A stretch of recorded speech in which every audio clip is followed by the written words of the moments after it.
ഞാനിവിടെ വന്നേക്കുന്നത് എൻ്റെ ഏറ്റവും ഫേവറേറ്റ് ആയിട്ടുള്ളൊരു കറിയായിട്ടാണ്. അത് കടച്ചക്കയും ബീഫും.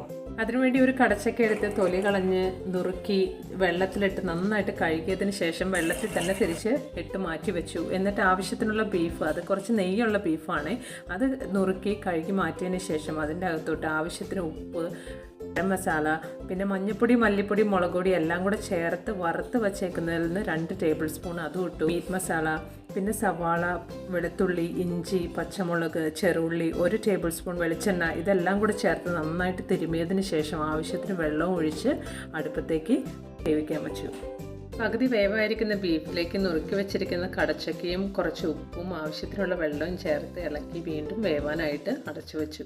ബീഫും കടച്ചക്കയും വെന്തതിന് ശേഷം വറുത്ത് വെച്ചിരിക്കുന്ന തേങ്ങ നന്നായിട്ട് അരച്ചെടുത്ത് അതും കൂടെ ഇതിൻ്റെ കറിയിലോട്ട് ഒഴിച്ചു കൊടുക്കുന്നു. കറി എന്നിട്ട് കടുക് താളിച്ചെടുക്കുന്നു.